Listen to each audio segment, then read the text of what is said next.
Hey everybody, welcome back to AAA Reviews, and today I will be unboxing the Solo Stove, your own personal fire pit. Now, there's a lot of fire pits on the market. You can go up to any Home Depot, Lowe's, Target, etc. and get a fire pit.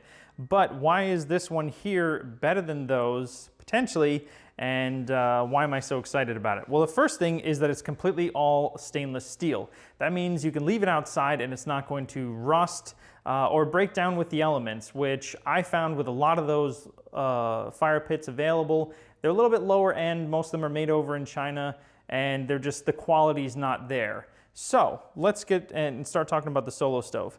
Being stainless steel isn't something revolutionary or anything unique to other fire pits on the market that are of this higher end quality level. But there's one thing that really separates this from all the other fire pits on the marketplace, and that is their patented design, which allows you to minimize the amount of smoke. Now, if you're out in the wilderness or in a campground or things like that, maybe smoke isn't such a big deal for you. But what really drew me to this personally is that I've recently moved into a suburb area where smoke might be looked on by my neighbors as, you know, maybe there's a fire going on there or some point of concern or different burn laws in your area. Having a low emission smoke level decreases that, makes you a little bit more invisible, if you will. And also, if you're surrounding yourself around this fire pit, you don't want to be the person that's always stuck in that one chair that the wind is blowing at and you're just being bombarded with this black soot all over you. So that's a really cool feature, and then because of this low emission smoke design that they have, it also burns very, very efficiently. And I'll show you the ring that I'm talking about on here. But yeah, so let's get right into it here. So this is the Bonfire model.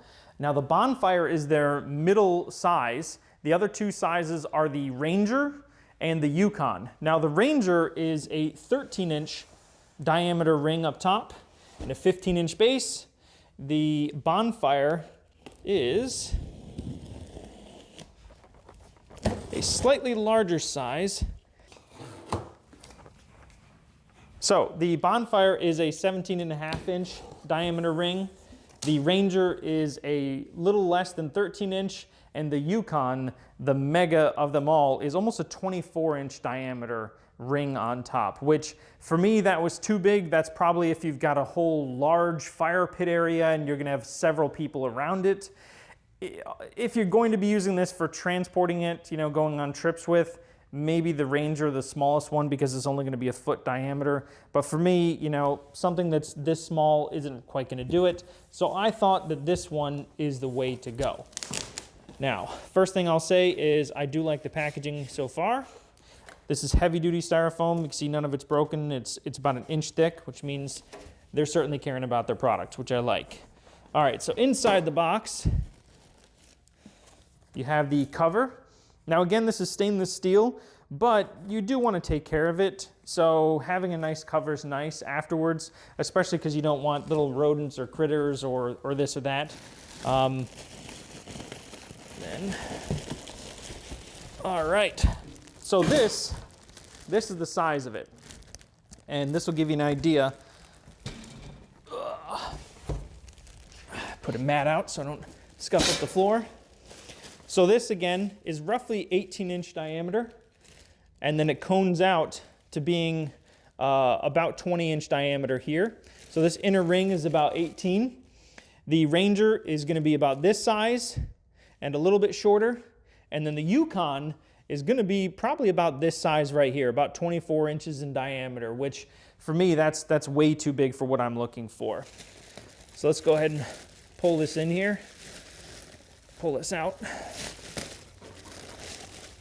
The other thing, of course, to consider is your budget. So the Ranger, the little small one, is a little less than $200.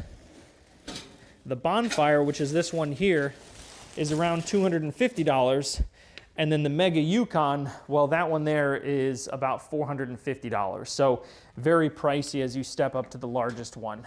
But let's see, we got some small instructions here.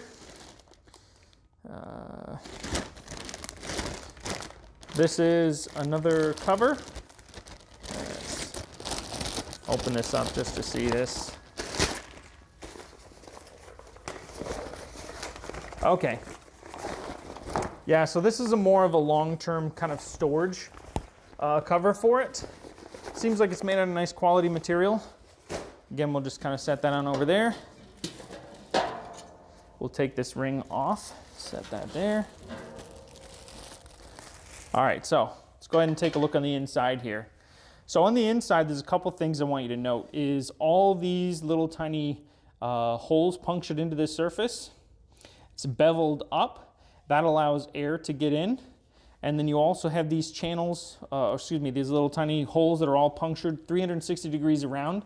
That's designed to let air come in through the bottom here on the outside, feed up through, and then again, feed air and oxygen to the top of your fire.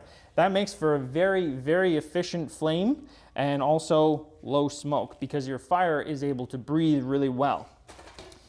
You then have this piece right here. This is actually the fire pit stand. It's not designed to go on top or in it. It's actually designed to go underneath it. Now, what this does is you put this in place, and again, I've still got the plastic on it, but you put this, it's just locked in, on the bottom, and what you can see is that it elevates your fire pit off the ground. Now what that's designed to do is protect anything that is a heat sensitive surface underneath this. So let's say you wanted to put this directly on your wood deck, you could do so by putting this stand underneath, and that's designed to make sure that you have the heat away from your surface so you won't be warping wood, etc. Now there were a lot of reviews online that people said they put it on their wood decks, they put it on their plastic decks even, and things like that. Myself, I don't have that problem. I'm actually going to be putting this outside on crushed stone. But if your concern is, well, where am I going to put this fire pit that is not going to warp or damage the wood underneath? This is your answer to it. This ring right here that does come with the Solo stove. And you can literally say, or excuse me, see where they say that this is designed for your surfaces. And it's really easy. All you do is put it on the bottom of your fire pit there. So something definitely for you to check out there. And now let's take a look at the ring. The ring right here is designed to sit on top. You want to make sure that you don't put it the improper direction. You can actually see if I do this, it kind of cuts off the air holes there. This will go like this, facing up just like a nice top hat. This again kind of channels everything inward, all of the air inward. And the cool thing about this is if you're roasting s'mores or hot dogs or things like that, it makes a nice lip for that. You can see the instructions for actually starting your fire are right on the outside of the box, and it's very, very easy. So go ahead and remove the fire pit from there, flip the ring over so it's angled edges up, not down on the inside there for maximum oxygenation, and then start your fire. That's it. That's really it. So we're not going to get into that right now in this video. That's going to be in a part 2 where I'm going to show you guys actually the fire pit in use.